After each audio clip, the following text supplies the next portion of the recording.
This is going to be quite a short lesson on how to write a really perfect answer for this kind of poetry question that you have to do for Power and Conflict GCSE. So this is written by a GCSE student. I do have examples that I've written as well on the Scribbly courses, and I felt like it's a bit more realistic if it's in time conditions from a student who's a GCSE student, because then it gives you something that's like very realistic to aim for. Because when I write mine, they're normally not in time conditions, and obviously I've been teaching this for years, so I'm more comfortable than you probably are after 2 or 3 years of learning it. So this is a full mark essay, but the first thing I'm going to say is it's not a perfect answer. So to get full marks, you don't need a perfect answer. Very important to realize that, because it's an exam and it's timed.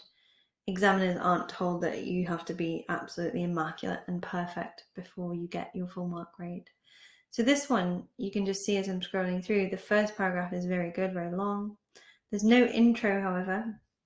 It could do with an intro. And the next few paragraphs are a little bit shorter because the student's running out of time.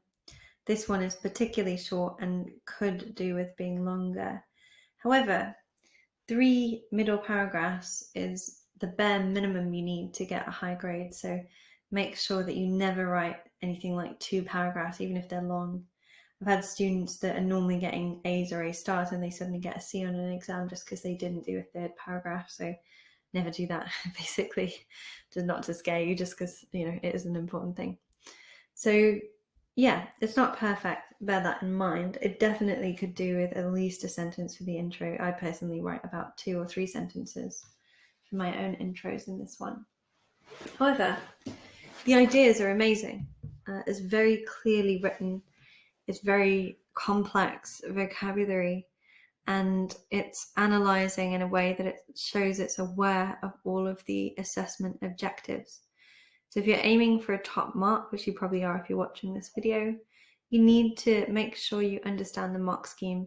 There's no way you can guarantee yourself a high grade if you don't know how the person marking is going to approach your work. So look at the mark scheme, get used to the assessment objectives, work backwards from that, and you'll have a much better chance of getting the grade that you really want.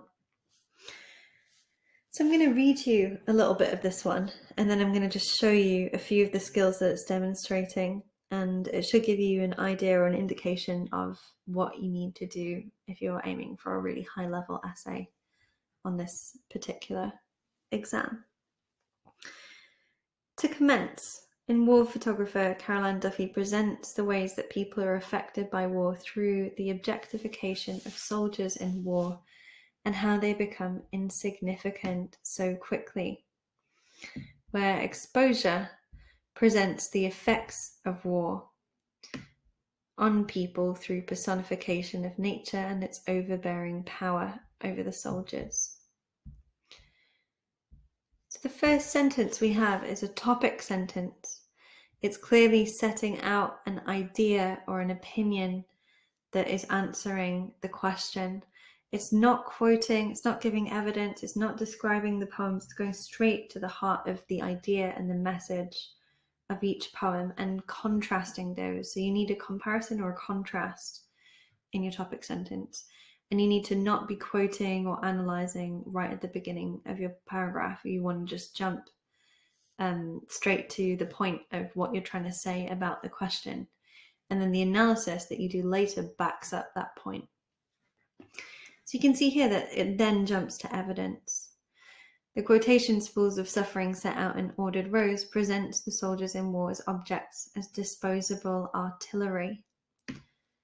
The terminology is particularly good in this poem. So disposable artillery is just to do with them being kind of mechanized or weapons in war. They're not humans anymore, they're objectified, as it was already said here. The adjective ordered shows that the war photographer is taking away the soldiers' identities in order to be able to cope with the inescapable experiences he will always remember. This shows that war is so abhorrent, so disgusting, that it winds its way into the minds of the people who witness it. Further, the infinitive verb to order shows desperation to arrange the thoughts in his head, to put order to the disorder of war. This contrast shows conflict within the mind of the war photographer and shows that he doesn't just impact the other soldiers, it impacts the witnesses too. So this whole thing, we've got a quotation, a piece of evidence, spools of suffering set out in ordered rows. And then they analyze that briefly as a whole, and then they zoom in. So zooming in is another thing you need to do for a high level. They pick one single word. They identify a technique there as an adjective. And then they start analyzing this adjective as far as it will possibly go, and it takes them all the way to here. That's just all on one word. So you want to squeeze your analysis, squeeze your quotation for as much analysis as you can.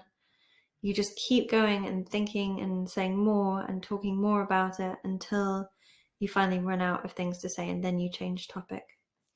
If you do that a few times, it's so much better than just having lots of ideas or lots of examples. They don't want you to have every possible thing that you could say about the poem. They want you to take a few things that you've selected that are really meaningful and just extricate meaning from them. Just squeeze as much meaning as you can out of those things. Zooming in is one way to do that.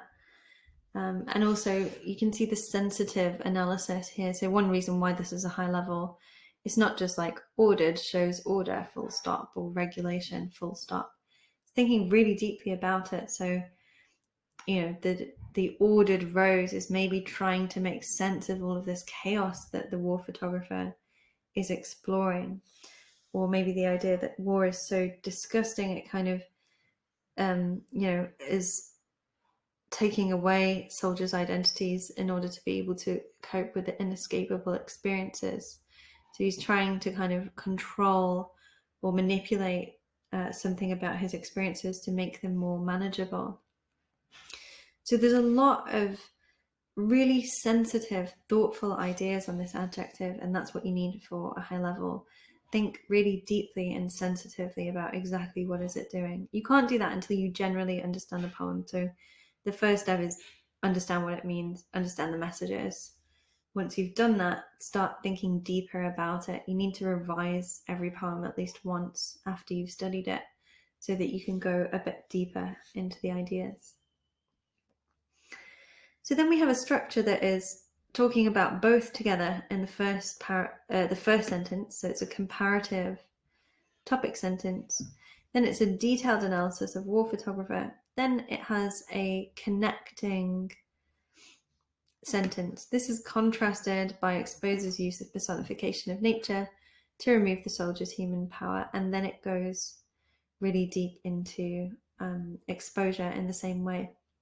Not necessarily as long on the same quotation or the same piece of evidence, but it's using different techniques here. So juxtaposition is a new technique here, or predatory connotations. Again, it's very sensitive. So it says, pale flakes come with fingering stealth for our faces. Pale flakes come fingering with stealth for our faces. I think that's a slight misquote actually, but it doesn't really matter. If you slightly misquote in an essay and you're doing it from memory, it's okay. It presents the predatory intentions of nature during the war. Stealth has predatory connotations, likening snowflakes, which would normally be delicate and beautiful, to vicious, intelligent animals. So it's aware of what something normally is and how the audience would normally understand or react to an idea, and then how the writer is changing or manipulating what we see there. So that's another thing that it does that is an indication of a really high level. So a lot of people say that a level 9 or a level 8 is very hard to teach. It's just something that people are good at or not. I really don't believe that. I've had students that go from a level 3 to a level 9 within a year because they had loads of really good ideas and they just didn't understand structure, or they didn't understand techniques, or there's lots of things that you can learn that just keep boosting your grade. And the main thing that people sort of say why a level 9 can't be learned is this sensitive analysis. So if you're aiming for a really high grade, 8s and 9s, you need to have this depth and this sensitivity. So you want to just keep reading other people's essays and just going really deep into them, understanding whenever they make a complex point, maybe write that down, use that in your own essays. It's not cheating or copying to take ideas from other people and to use them yourself. As long as you're not just repeating it word for word, it's totally fine. So you're not supposed to learn this in a bubble. You're meant to read and learn and adapt from other people. So you can see it kind of carries on that way. The first paragraph is obviously how they would ideally like all of the paragraphs to be, but they were rushing a little bit, so they sort of quickly go through these ones. The effect of it is so strong, like it's so precisely done in that first paragraph, it doesn't actually matter that it fizzles out a little bit here. It's very clear. Important, though, to have a conclusion at the end. Your conclusion should summarize clearly what's going on there. So here we have the effects of war on people, but war photographer shows residual thought that remains when people leave, and those thoughts consume an aspect of their lives. So ideally, with a conclusion, again, you would sort of talk more about them equally, but because it's going into that subtlety, that complexity of war photographer, it gets a high grade.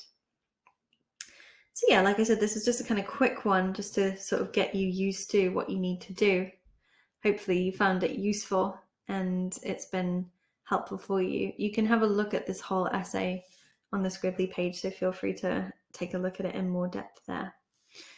And yeah, hopefully you're feeling a bit more confident about your level 9s and your A stars and so on as well. Thank you for listening, and I'll see you guys soon.